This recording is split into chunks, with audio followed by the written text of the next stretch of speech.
오늘 하나님 말씀은 다니엘서 3장입니다. 설교는 전장을 하는데요, 제가 봉독에서 읽기는 14절부터 18절까지 보도록 하겠습니다. 느부갓네살이 그들에게 물어 이르되 사드락 메삭 아벳느고야, 너희가 내 신을 섬기지 아니하며 내가 세운 금 신사에게 절하지 아니한다 하니 사실이냐? 이제라도 너희가 준비하였다가 나팔과 피리와 수금과 사명금과 양금과 생황과 및 모든 악기 소리를 들을 때 내가 만든 신상 앞에 엎드려 절하면 좋거니와, 너희가 만일 절하지 아니하면 즉시 너희를 맹렬히 타는 풀무불 가운데서 던져 넣을 것이니 능히 너희를 내 손에서 건져낼 신이 누구이겠느냐 하니, 사드락과 메삭과 아벳느고가 왕에게 대답하여 이르되 느부갓네살이여, 우리가 이 일에 대하여 왕에게 대답할 필요가 없나이다. 왕이 우리가 섬기는 하나님이 계시다면 우리를 맹렬히 타는 풀무불 가운데서 능히 건져내시겠고 왕의 손에도 건져내시리이다. 그렇게 하지 아니하실지라도 왕이 우리가 왕의 신들을 섬기지도 아니하고 왕이 세우신 금 신상에게 절하지도 아니할 줄을 아옵소서. 아멘. 오늘 이 본문 말씀은 우리가 너무나도 잘 아는 구절입니다. 왕이 만든 신상 앞에 절을 하지 않으면 풀무불에 들어가서 타 죽을 그러한 직전의 모습입니다. 근데 그럴 때 이들의 고백이 무엇이었냐면 그렇게 하지 아니하실지라도 라는 고백이었습니다. 어떻게 이런 고백을 할 수 있었을까요? 안 그러면 타 죽어야 되는 그런 상황인데 우리는 이런 고백을 할 수 있을까요? 우리가 성도라면 분명히 이런 고백을 할 수 있어야 합니다. 근데 그렇게 고백하기 위해서는 우리의 중심부터가 좀 변화돼야 되고요, 우리의 중심이 바로 서 있어야만 이런 고백을 할 수 있습니다. 그래서 오늘은요, 그렇게 하지 아니하실지라도 라는 이 부분에 대해서 묵상을 좀 해보길 원합니다. 깊은 묵상을 해보길 원하고, 그래서 그렇게 하지 아니하실지라도 라는 신앙으로 우리가 살기를 원하는데요, 오늘 설교 제목이 그렇게 하지 아니하실지라도의 신앙으로 살기 위해서는입니다. 그럼 우리는 어떻게 이렇게 살 수 있을까요? 첫째로 우리는 좀 간단하게 생각하며 살아야 한다라는 것입니다. 14절부터 우리가 아까 읽었던 구절이죠. 다 읽진 않아도 간략하게 설명하자면 왕이 신상을 만들고 거기에 절하라고 그랬어요. 절하지 않으면 불에 태워 죽이겠다고 이야기를 합니다. 그런데 사드락과 메삭과 아벳느고 이 세 친구는 절을 하지 않았습니다. 절을 하지 않았어요. 그래서 신하들이 그걸 왕에게 잃은 거예요. 왕에게 일러 바쳤어요. 그러니까 보통 같으면 법대로 처리하면 되는데 왕이 정말로 사랑하던 신하였어요, 사드락과 메삭과 아벳느고는. 그래서 왕이 친히 부릅니다. 왕이 친히 불러서 타이르듯이 얘기합니다. 야, 이제라도 너희가 절을 하면 살려주겠다. 그렇기 때문에 이제 마음을 바꿔서 절만 해라 라고 이야기를 합니다. 그런데 너무나도 간단하게 대답합니다. 그런 일 없을 거예요. 오히려 그리하지 아니하실지라고라는 것은 좀 놀리는 것 같아요. 왕에게 있어서는 우리는 타 죽어도 못해요. 내가 섬기는 우리 하나님이 나를 타 죽이게 할지라도 우리는 못합니다. 왕이 굉장히 상처받을 정도로 강하게 이야기를 합니다. 심플하게 노라고 이야기한 것입니다. 여러분들, 이게 우리가 그 상황이라면 참 많은 고민이 될 것 같아요. 그죠? 우리의 밥줄이 달린 사람이에요. 그렇죠? 이 사드락과 메삭과 아벳느고는 공무원이에요. 그들의 밥줄이 걸린 문제입니다. 그들의 목숨이 걸린 문제예요. 그렇죠? 근데 이들은 생각지도 안 하고요, 그냥 노 이렇게 하는 거예요. 노. 어떻게 이들은 이렇게 간단하게 대답할 수 있을까요? 자기의 목숨이 걸린 문제 앞에서 어떻게 이렇게 간단하게 대답할 수 있을까? 이들이 간단하게 대답할 수 있었던 이유는 뭐냐면요, 이들은 미래에 대해서 고민 안 했기 때문에 그래요. 미래를 버려버린 게 아니라 미래는 하나님 손에 달린 걸 알기 때문에 그건 하나님께 맡겨버리는 거예요. 그리고 이들은 심플하게 뭐예요? 하나님이 원하시는 대로 결정하며 살겠다. 이게 이들의 단순한 생각이에요. 아주 단순합니다. 예? 하나님 원하시는 게 뭐지? 우상 숭배하지 말라 그랬어. 그럼 안 해야지. 뭐 이렇게 생각하는 거예요. 미래 뭐 죽고 뭐 타 죽고 얼마나 힘들까 뭐 이런 고민이 없는 거예요. 그냥 간단해요. 간단한 거죠. 예. 보통 사람들은 고민해요. 다른 방법이 없을까? 이걸 잘 헤쳐나가는 지혜가 없을까? 예. 얘기를 잘 해볼까? 이렇게 돌려서 얘기를 잘 해볼까? 예? 이걸 다르게 해석할 방법은 없을까? 뭐 온통 그들의 머릿속에 그런 생각으로 가득 찰 수 있는데 이들은 전혀 그런 생각을 하지 않습니다. 그냥 심플하게 노예요. 그러면서 야물차게 오늘 말씀 16절에 보면 이렇게 얘기하죠. 사드락과 메삭과 아벳느고가 왕에게 대답하여 이르되 느부갓네살이 우리가 이 일에 대해서는 왕에게 대답할 필요가 없대요. 그러니까 왕이 말하는 것에 대해서 대답도 할 필요가 없다는 거예요. 이건 말할 가치도 없다는 거죠. 심플하게 놉니다. 우리는 절 안 합니다. 절 안 합니다. 네. 왜냐하면 미래는 하나님 손에 달린 거고, 그리고 하나님이 알아서 할 일이에요. 그 일은 우리 할 일은 하나님 기쁘시게 하는 결정만 하는 거예요. 심플하게. 하나님이 하지 말라 그랬어요. 우상숭배. 우리는 안 합니다. 참 이 믿지 않는 사람들이 볼 때는 참 이상한 사람들일 것 같아요. 그런데 이게 예전에 우리나라에도 있었던 사건이에요. 예전에 우리나라 일제시대 때 그렇죠. 신사참배를 간여당했잖아요. 근데 교회가 이렇게 둘로 갈라졌죠.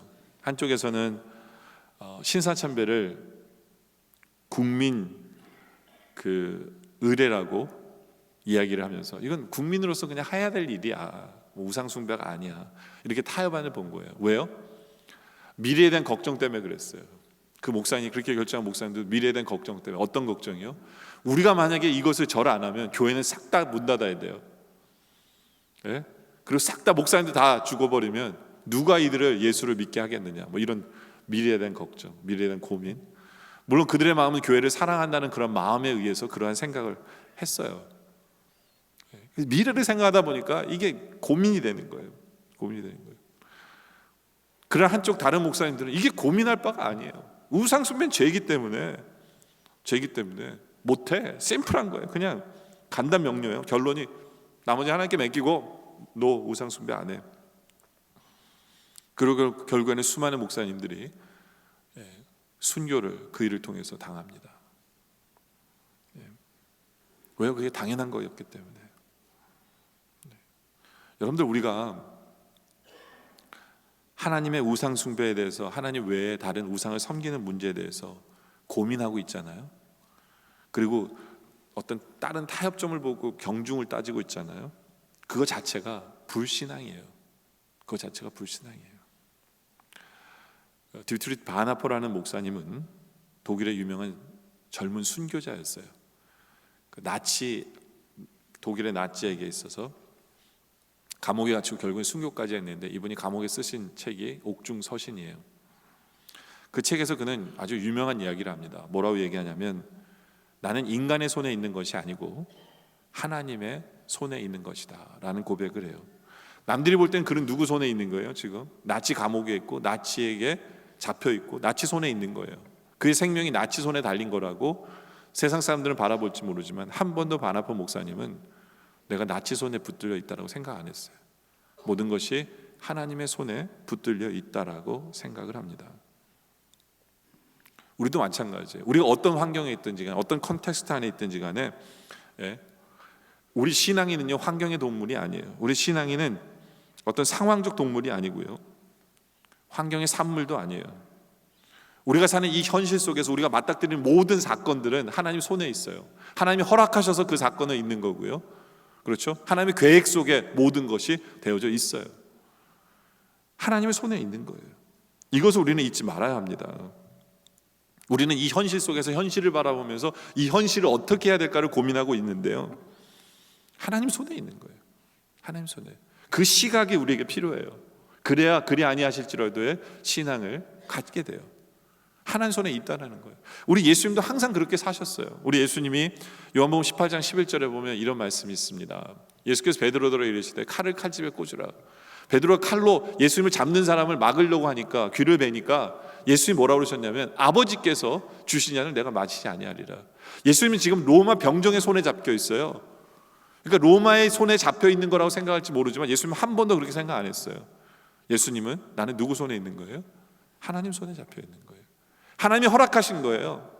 하나님이 하라고 인정해 주신 거예요. 하나님의 역사 속에, 하나님의 섭리 속에 있는 것을 받아들인 거예요. 그렇죠? 예수님도 항상 이거 다음은 십자가예요. 십자가 지는 것도 똑같이 생각했어요. 나는 세상 사람들에 의해 십자가를 당하는 게 아니에요. 하나님이 허락하신 거예요. 하나님 손에 있는 거죠. 우리는 그렇게 생각해야 그렇게 하지 아니하실지라도 라는 신앙으로 살 수 있어요. 그러면서 바나폰 목사님은 그 책에서 계속해서 그런 얘기를 합니다. 그런 거로 악보다 더 위험한 것은 연약함이다 라고 표현합니다.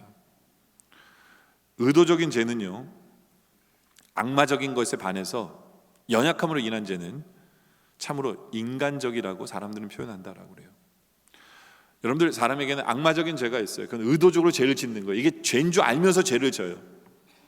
근데 이것도 참 못된 거지만 인간적인 죄. 그래서 그들은 변명을 이렇게 합니다. 마음의 원이로되 육신이 약하다고. 여러분들, 그런 변명하라고 사도 바울이 그런 고백한 거 아니에요, 솔직히. 그런데 써먹는 게 아니에요, 그 구절은. 그런 쓸데없는 소리 하면서 하나님 앞에 변명하면서 우리는 그 순종을 안 하려고 하는 것을 찾아요. 근데 바나폰 목사님은 그게 더 무서운 죄라고 얘기해요. 연약함이라는 그거 자체가 인간에게는 가장 무서운 죄다라고 그렇게 표현합니다. 변명할 거리 찾으면 안 돼요.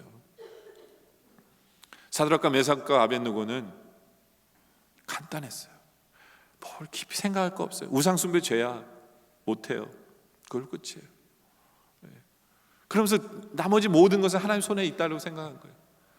하나님의 경륜과 하나님의 능력과 하나님의 사랑 속에, 그 험한 그 상황일지라도 내 인생은 하나님 사랑 속에, 하나님의 은혜 속에 되어지는 거다. 이 말도 안 되는 상황일지 모르지만 그 고백에 내가 하나님 손에 있다는 것은 사랑의 하나님 손에 있다는 거거든요. 모든 일 앞에서 선을 이루실 하나님, 내가 죽어도 선을 이루실 하나님, 그렇게 생각하는 거예요. 심플 마인드예요. 여러분들, 우리 앞에 어떤 결정을 내려야 되는 상황 속에서요, 고민하지 마세요. 타협하려고 하지 마세요. 하나님 손에 있어요. 심플하게 대답하세요. 네. 여러분들, 우리는 어느 순간에도 마치 여호수아처럼 오직 나와 내 집은 무조건 여호와만을 섬기겠노라 결단 내리고요, 주님 원하시는 그 길로 심플하게 선택하고 담대하게 나아가시는 그런 여러분들 모습 되어주시길 바랍니다. 두 번째는 내 중심적인 생각에서 벗어나야 돼요. 보세요. 이렇게 우리가 오늘 말씀을 해석할 수 있어요. 사드락과 메삭과 아벳느고가 우상의 절을 안 했어요. 그래서 어떻게 돼요? 다니엘서 3장 27절에 보니까 총독과 지사와 행정관과 왕의 모사들이 모여 이 사람들을 본즉 불이 능히 그들의 몸을 해하지 못해. 불 속에 들어갔는데요, 안 타는 거예요. 머리털도 그슬리지 아니었고, 나와서 보니까 머리털도 그슬린 게 하나도 없고요, 겉옷빛도 변하지 않았어요. 옷 색깔도 변하지 않고 냄새도 안 나요. 불tel 냄새도 없었어요. 분명히 불에 들어갔는데 이들이 우상 숭배하지 않으니까 하나님께서 이런 결과를 주셨어요. 또 다른 가는 다니엘의 경우입니다. 기도하면 안 되는데 다니엘은 하나님께 기도했어요. 그의 신앙을 지켰기 때문에. 그가 사자굴에 빠졌음에도 불구하고 어떻게 돼요? 다니엘서 6장 22절에 보니까 나의 하나님이 이미 그의 천사를 보내어 사자들의 입을 봉하셨으므로 사자들이 나를 상해하지 못하였사오니 이는 나의 무죄함이 그 앞에 명백함이오며 또 왕이여 나는 왕에게 해를 끼치지 아니하였나이다. 정말 멀쩡하게 나왔어요. 사자 입을 붙잡아 놓으셔서 사자랑 같이 자고 나온 거예요. 한마디로 말하면 놀고 나온 거죠. 왜요? 하나님이 그가 기도하지 말라 그러는데도, 세상이 기도하지 말라 하는데 기도했기 때문에 하나님이 그를 지켜주신 거예요. 이 말이 맞습니까? 제가 이렇게 설교해도 돼요, 안 돼요? 그걸 묻고 싶은 거예요. 오늘 성경이 그 이야기를 하는 겁니까? 절대로 아니에요. 절대로 아니에요. 만약에 제가 그렇게 설교한다면 우리 일제시대 때 그들의 신앙을 지키기 위해서 신사참배 안 하고 순교의 길을 걸어간 그 목사님들은 뭐예요? 예? 그럼 그들의 신앙이 흔들렸기 때문에 죽게 하신 거예요? 그렇잖아요. 오늘 말씀이 그런 얘기하는 게 아니에요. 오늘 이들의 고백이 그리 아니하실지라도 라는 이 고백은 그걸 너무 이들은 그거에 대해 생각하지 않는다라는 얘기예요. 여러분들 근데 왜 자꾸 그런 해석으로 우리가 말씀을 봅니까? 그 이유는 뭐냐면 내 중심적으로 해석하기 때문에 그래요. 예수를 잘 믿으면 내가 잘 되는 게 우리의 제일 프라이어티이기 때문에 자꾸 우리는 그렇게 해석해요. 자꾸 그렇게. 근데 성경은 그렇게 해석하면 안 되잖아요. 성경은 하나님 중심이잖아요. 하나님은 계획, 하나님의 뜻, 이게 더 중요한 거예요. 그렇지 않아요?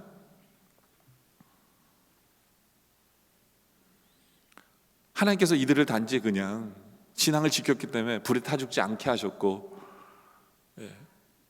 기도하는 신앙인이었기 때문에 사자굴에 먹히지 않게 하셨고, 그게 아니에요. 그 이유는 오늘 말씀에 다니엘서 3장 29절에 이렇게 설명합니다. 그러므로 내가 이제 조서를 내리노니 각 백성과 각 나라와 각 언어를 말하는 자가 모두 사드락과 메삭과 아벳느고의 하나님께 경솔히 말하거든 그 몸을 쪼개고 그 집을 거름토로 삼을지니. 왜냐하면 이는 이같이 사람을 구원할 다른 신이 없기 때문에. 무슨 말씀이에요? 이들을 살리심으로 말미암아 우리 하나님 같은 신이 없음을 드러내길 원하신 거예요. 그래서 살리신 목적이 있는 거예요. 하나님이 살리신 목적이 있는 거예요. 모든 그들로, 왕들로, 다른 나라 왕들이, 다른 나라 백성들이 살아계신 하나님을 인정하게 만들기 위해서 하나님이 이렇게 하신 거예요. 그래서 어떻게 합니까? 그래서 어떻게 돼요? 다니엘서 3장 30절에 왕이 드디어 사드락과 메삭과 아벳느고를 바벨론 지방에서 더욱 높이니라. 지금으로 말하면 도지사를 삼은 거예요. 도지사를. 이 일을 통해서 이들이 도지사가 됐어요. 도지사가. 그러니까 하나님께서 이들을 사용하시기 위해서 도지사로 세우려고 살아나게 하신 거예요. 왜냐하면 그 자리가 필요했어요. 나중에 하나님께는 그 자리가. 다니엘도 마찬가지예요. 다니엘서 6장 26절에 보니까 내가 이제 조서를 내리니 살아나온 후에 왕이 조서를 내립니다. 내 나라 관나라에 있는 모든 사람들 다 다니엘의 하나님 앞에서 떨며 두려워할지니 그는 살아계신 하나님이셔 영원히 변하지 않으실 이시며 그의 나라는 멸망하지 아니할 것이고 그의 권세는 무궁할 것이며 왕으로 하나님을 인정하게 하기 위해서 그의 신하들로 그의 백성을 인정하게 하기 위해서. 왜 살아계신 하나님을 인정하게 만들어야만 돼요? 왜냐하면 그도 하나님이 다니엘을 높은 자리에 세우시려고 거예요. 나중에 사용하시려고. 그런데 문제가 발생합니다. 다니엘이 사자굴에 들어가기 전에 왕은 이미 정해놨어요. 이 사람을 총리로 세울 거라고. 그래서 6장 3절에 보면 다니엘의 마음이 민첩하고 총리들과 고관들을 뛰어남으로 왕이 그를 세워 전국을 다스리게 하고자 하는 왕이 그런 마음을 갖고 있었어요. 근데 총리로 세우려는데 누가 반대했냐면 신하들이 반대한 거예요. 저 사람 절대로 안 합니다. 어떻게 우리나라 사람도 있는데 왜 남의 나라 사람을 갑자기 총리로 세우려고 합니까? 왕 안 됩니다. 말도 안 되는 소리. 그래서 왕이 그 뜻을 이루기가 힘들어졌어요. 그 상황 속에서 다니엘이 사자굴에 들어간 거예요. 왜냐하면 총리 안 시키려고 그들 사자굴에 넣은 거예요. 그렇죠? 근데 하나님의 뜻은 어디냐면 다니엘을 총리로 세웠어야만 해요. 그게 하나님의 뜻이었어요. 왜냐하면 하나님의 역사를 위해서 그들이 총리에 서고 도지사가 돼야 되기 때문에. 그래서 사자굴에서 살아나오니까 할 말이 없는 거예요. 하나님의 사람이니까. 그래서 총리가 될 수밖에 없었던 거죠. 그렇죠? 근데 그것도 마찬가지예요. 다니엘과 그의 친구들이 최종 목표가 높은 자리에 오르게 하기 위해서 그게 아니에요. 왜 이들이 높은 자리에 올라야만 하느냐가 중요한 거예요. 거기에 하나님의 뜻이 있었기 때문에. 거기에 하나님의 뜻이 있는 거예요. 하나님의 계획 속에 이들은 그 자리에 있었어야 돼요.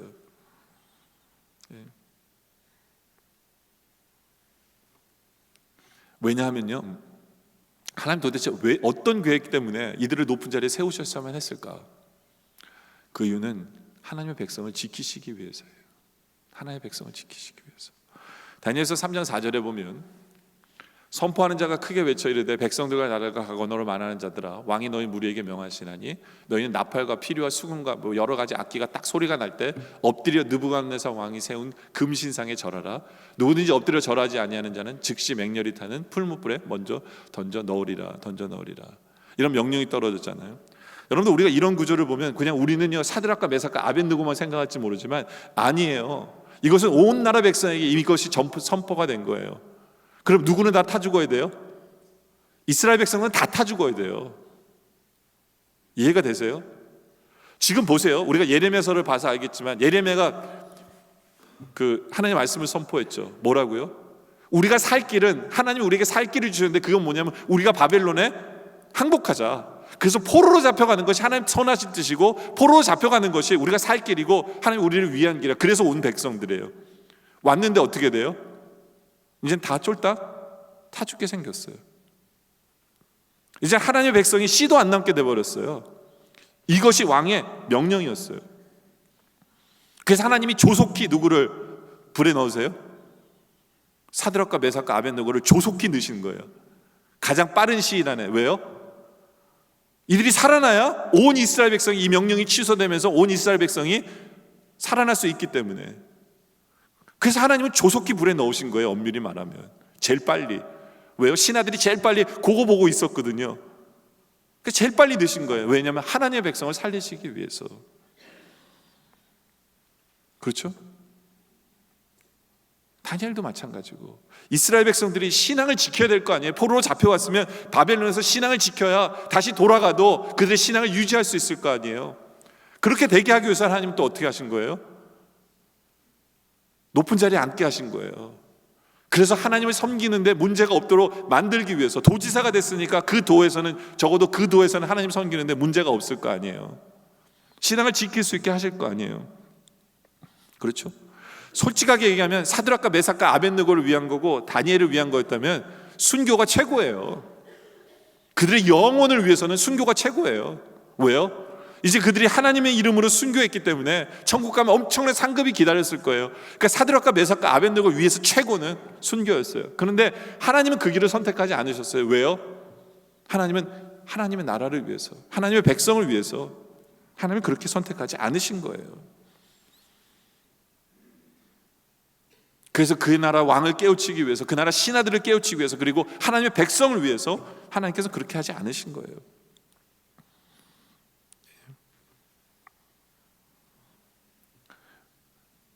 그 다니엘서 2장 49절에 보면 왕이 또 다니엘에게 요구대로 사드락과 메삭과 아벳느고를 세워 바벨론 지방을 다스리게 하였고 다니엘은 왕궁에 있었더라.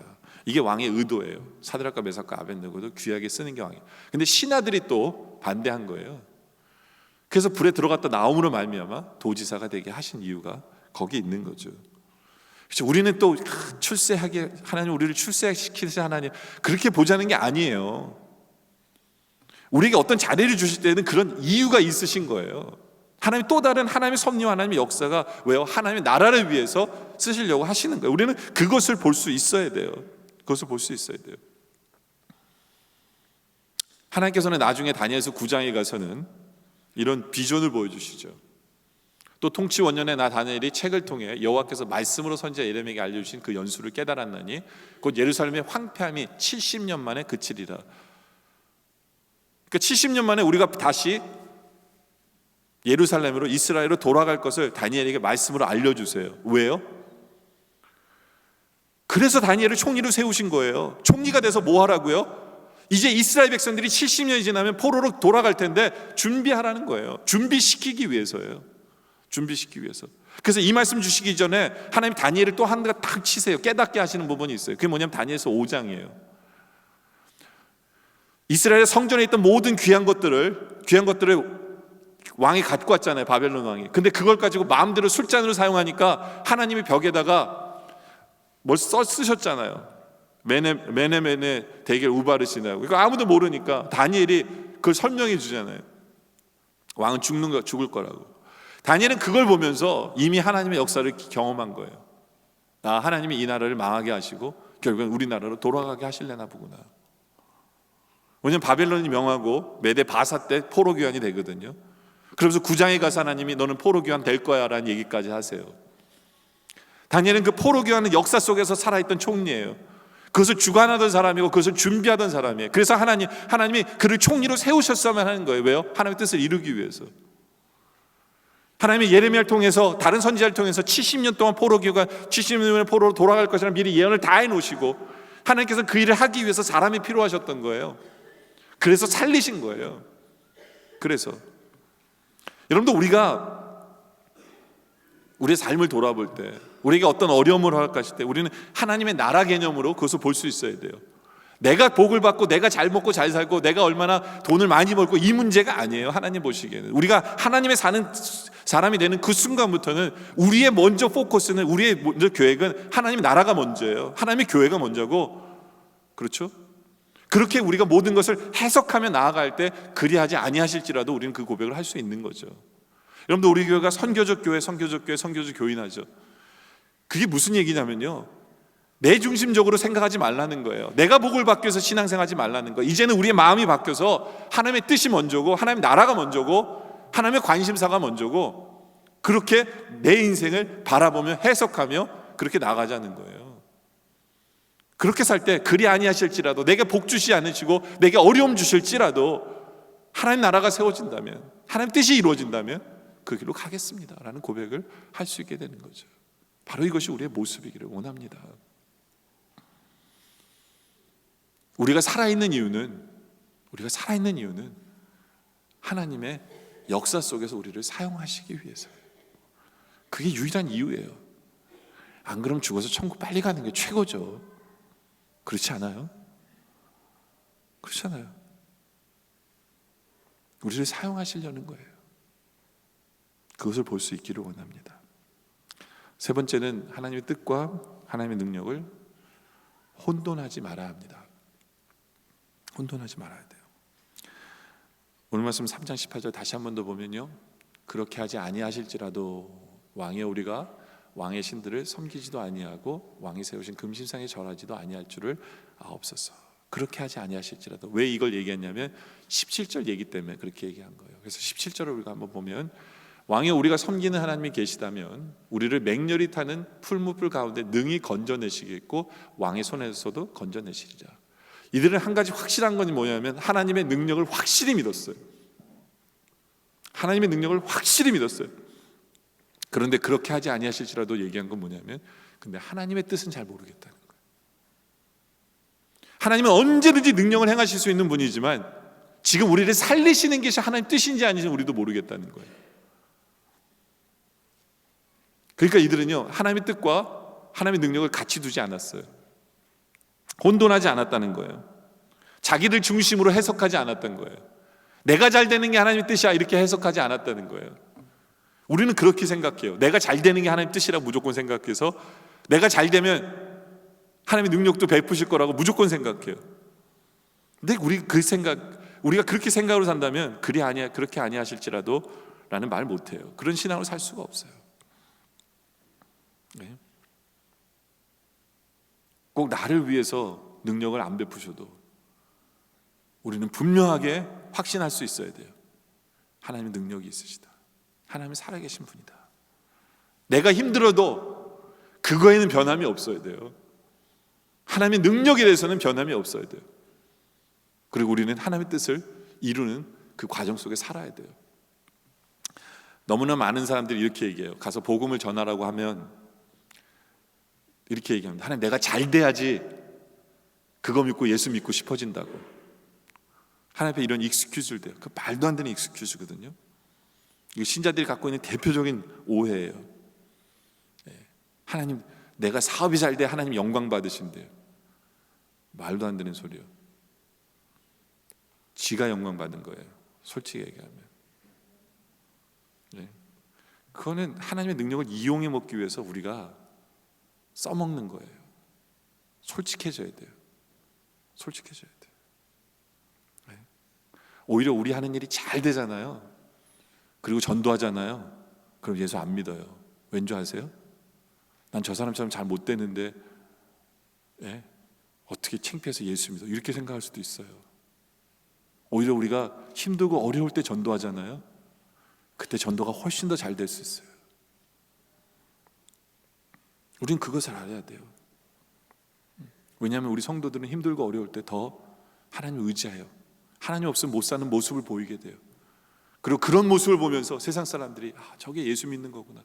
저렇게 힘들고 어려운데 어떻게 흔들리지 않지? 저렇게 힘들고 어려운데 어떻게 평화로울 수 있지? 저렇게 어떻게 힘들고 어려운데 나를 사랑하려고 날 챙겨주지?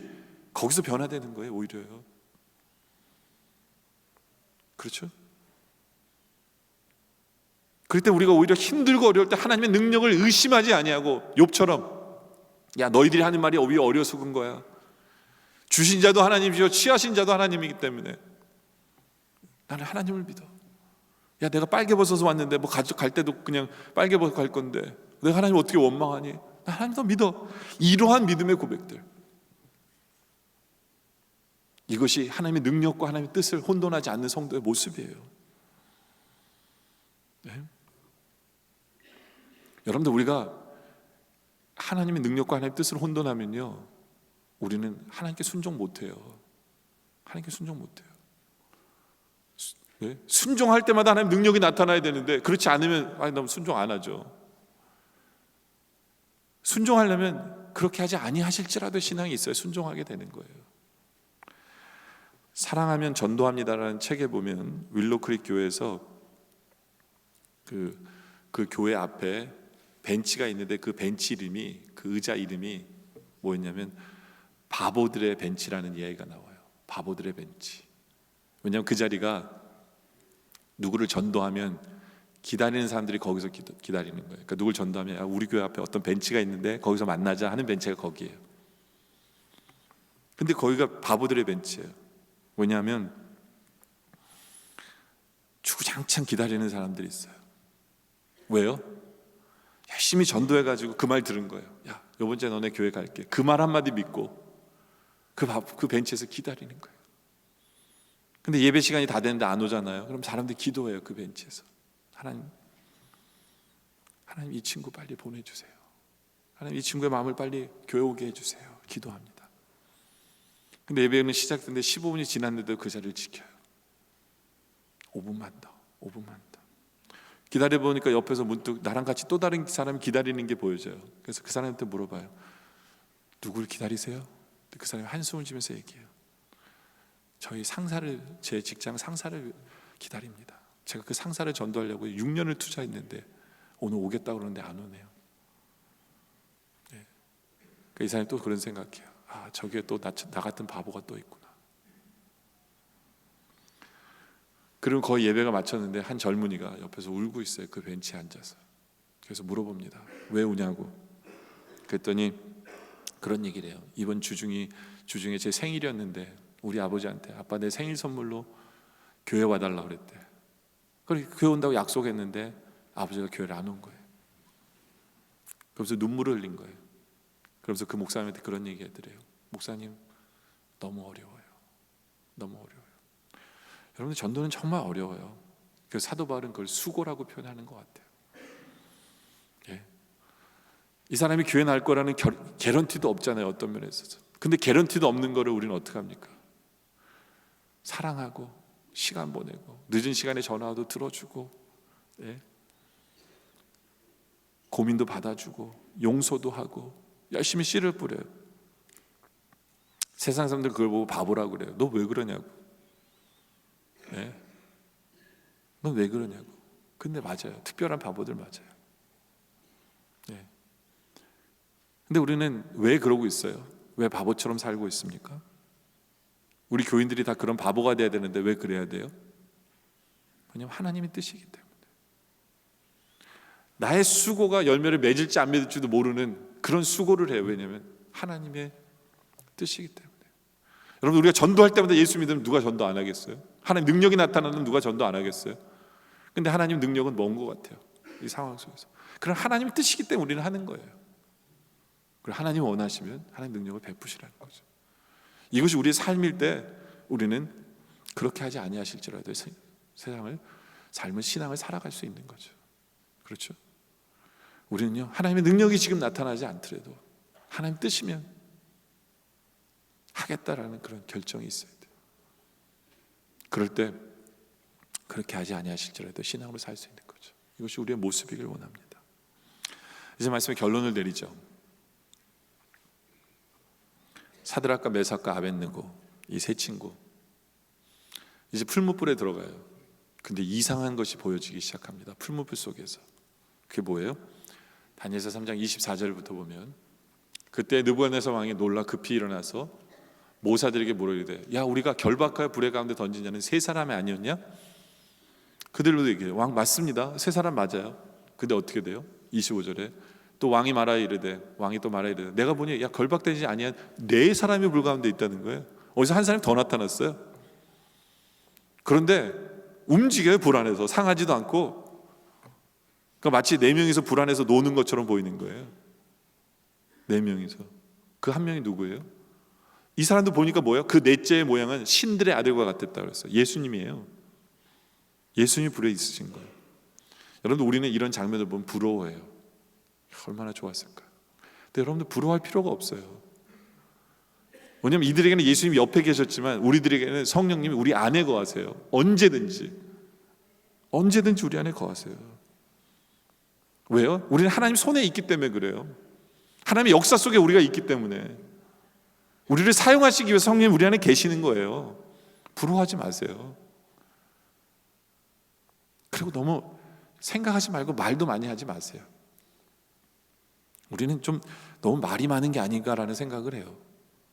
성령님이 말하게 하셔야 되는데 우리가 더 많이 해요. 성령님께 말을. 왜 이렇게 하면 안 되는지를 얘기를 하고 있어요. 여러분들, 터키 남쪽 지중해 연안에 토로스 산맥이라는 데가 있어요. 근데 그 토로스 산맥은 독수리들의 서식처로 유명해요. 그 산맥엔 독수리 되게 많아요. 근데 독수리들이 가장 좋아하는 먹잇감이 두루미예요. 두루미. 근데 이 두루미 떼들이 거길 많이 지나다녀요. 많이. 그러니까 독수리는 거기서 그래서 먹이가 많으니까 거기 많은 거예요. 근데 왜 잡히는 줄 아세요? 두루미가 시끄러워서 잡히는 거예요. 그 산맥을 지나가면서 독수리를 불러요. 깨악 거리고 입을 열고 불러요. 그러니까 다 잡혀 죽는 거예요.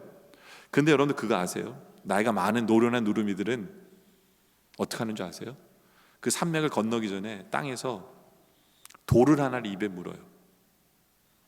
돌을 하나 입에 물고 그 산맥을 지날 때까지 그걸 물고 가요. 그리고 산맥을 지나면 그 돌을 떨어뜨리고 날아가요. 왜요? 말하지 않으려고. 입을 닫고 있으려고. 그 돌을 물고 있으면 말을 못하니까, 소리를 안 내니까. 그게 지혜예요. 그게 지혜입니다. 여러분, 오늘 성경 우리에게 말씀하죠. 다니엘서 3장 16절에 왕에게 대답할 필요가 없나이다. 말할 필요가 없다는 거예요. 보통 사람 같으면 왕에게 설명하려고 하고 말이 많아져요. 그건 벌써 그건 타협이에요. 벌써. 우리 신앙이 왜 이렇게 말이 많아 합니까? 그렇지 않아요? 하나님이 하지 말라고 그런 건 노예요. 우리의 미래는 하나님 손에 달린 거예요. 우리는 이미 하나님의 장중에 붙들려 있어요. 우리는 죽어도 최고의 영광을 누려요. 그렇지 않아요? 하나님께 맡기세요. 모든 걸 내가 지금 복을 받는 것으로 내 중심적으로 생각하지 마세요. 오히려 나를 사용하셔서 하나님의 나라를 위해서 계획하고 계신 그 하나님의 뜻을 보기를 원해요. 그래서 내가 살아있는 존재임을 이해하시기 바랍니다. 그리고요, 하나님의 뜻과 하나님의 능력을 헷갈리지 마세요. 하나님의 능력은 언제든지 임하세요. 하나님 마음대로. 우리 할 일은 뭐예요? 하나님께 순종할 뿐이에요. 하나님께 순종하고 하나님 뜻을 이룰 뿐이에요. 그래서 그리 아니하실지라도 우리는 감사하고, 그리 아니하실지라도 기쁘게 자원하고 동참하고, 그리 아니하실지라도 순종하고, 그리 아니하실지라도 봉사함으로 말미암아, 그리고 그리 아니하실지라도 전도하는 삶을 통해서 우리 하나님을 기쁘시게 하고 하나님께 쓰임받는 그런 귀한 성도님들이 되어주시기를 주님의 이름으로 축원합니다. 기도드리겠습니다. 아버지 하나님, 참 우리가 말이 많았습니다. 하나님, 어떻게 살아요 이러면? 하나님, 이러면 큰일 나요. 정말 우리가 세상과 타협하면서 여러 가지 생각 속에서 말들이 너무 많았고 심플하지 못했습니다. 하나님 뜻이 분명하면, 이게 하나님 말씀이면, 그게 죄면 심플하게 노할 수 있는 해야 될 일은 예스할 수 있는 우리의 모습 되게 하여 주시옵소서. 내 중심적으로 내가 잘 돼야만 되고, 내가 복 받아야만 되고, 내가 돈 벌어야만 되고, 그런 생각은 이제 벗어버리고 선교주 교인답게 하나님의 나라가 우선이고 하나님 뜻이 우선이고 나를 사용하려고 하신 그 하나님을 보게 하여 주시옵소서. 그래서 나로 이 땅에 살게 하심을 보게 하여 주시옵소서. 하나님 능력이 지금 내 눈에 보이지 않을지라도 하나님 능력을 의심치 않게 하시고 하나님의 뜻만을 바라보며 순종하고 자원하고 봉사하고 전도하는 그런 우리의 모습 되게 하여 주시옵소서. 그래야 우리가 얼마나 주만 바라보고 있는지, 얼마나 주님을 사랑하는지 나타내 보게 하여 주시옵소서. 주님 사랑합니다. 주님 주만 따르기를 원합니다. 그렇게 하지 아니실지라도 주님을 믿기에, 주님을 사랑하기에, 주님을 따르기를 원합니다. 우리를 붙들어 주시옵소서. 예수님의 이름으로 기도드립니다. 아멘. 다 같이 일어나.